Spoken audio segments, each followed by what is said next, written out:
Представляю вам соперника. И первым бойца в синем углу. Ему 29 лет. Рост 167 сантиметров. Вес 66,2 килограмма. Его профессиональный рекорд 20 побед, 5 поражений. И его стиль ударная техника. Дамы и господа, из Нарына, Кыргызстан, приветствуйте КАНАТ КЕЛДИБЕКОВ! Его соперник в красном углу, бойцу 31 год, рост 167 сантиметров, вес 66,25 килограмма. Профессиональный рекорд 9 побед, 5 поражений. И его стиль также ударная техника. Он из Новокузнецка, Россия. Встречайте, Александр МАТМУРАТОВ! Рефери поединка Максим Протасов. We look at the tail of the tape for this featherweight contest. Okay, we don't look at the tail of the tape. We just get ready to roll with this featherweight battle. Kanat Keldibekov in the blue corner. Alexander MATMURATOV in the red with me, Brian Lacey, alongside Brad Pickett calling the action for ACA 113. You can see the height difference there. Slight size advantage as well for MATMURATOV. This has been his home, this featherweight division, for a long time. As we said, Kanat Keldibekov making that move up, Brad.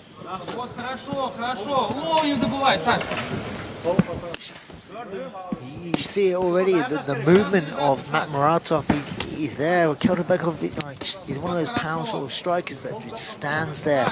So with that standing on that lead leg, you may see MATMURATOV chop it away. Just as you said that, steps in with the inside low kick. MATMURATOV, very fluid striker. Look at the combinations he puts together, Brad. That's a beautiful little counter, you know, as Keldibekov came in throwing hard, he just was out the way and countered with a three punch combination.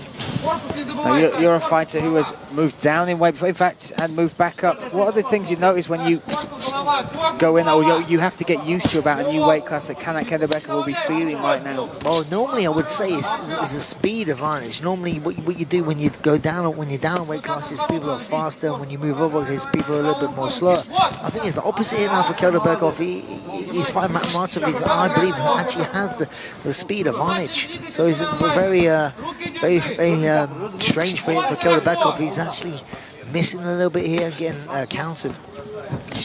The other thing that MATMURATOV is doing is throwing hard, Brad. Look at everything, even that jab to the body came with his full torque of his hips behind it. Yeah, he's mixing up his strikes very well. You see how when he's on his feet, he's bouncing. See that bounce? He's in and out, bouncing in and out. But Keldibekov is very like old school sort of Thai boxing sort of style, where you're very flat-footed and you plant, and that gives you power, but not very good movement. So far, all striking between these two featherweights. Happy to exchange on the feet. Again, that inside leg kick. Oh, switched it up. Look at the fluid movement, the power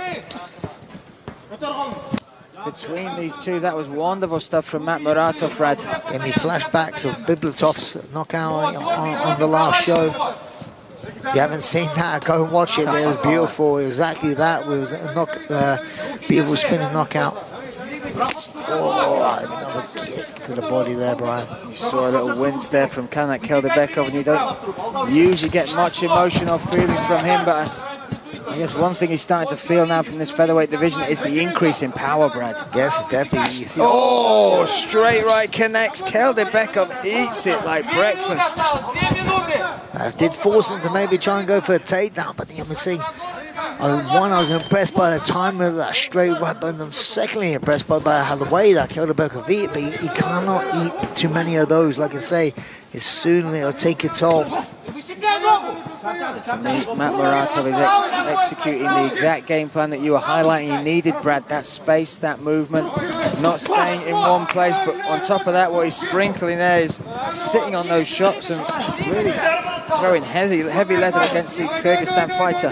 He's staying just out of range, you know, that's what I mean with his great footwork. He's making Keldibekov miss, and then when he misses, which he's doing so well... Oh, jump me, just misses there, Brad. Sorry to interrupt. He's making him pay, that's the thing. Every time Keldibekov misses, he's making him pay for it. And again, that's Wise stuff from MATMURATOV. Yeah, Keldibekov doing the right thing there. He's getting a bit more aggressive with his pressure, trying to come forward.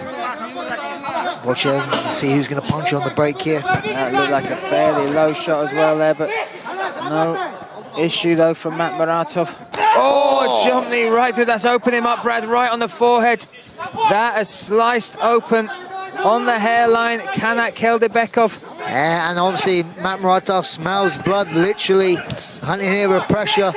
Feel like he may get this done in the first round. He has 30 seconds left to do this.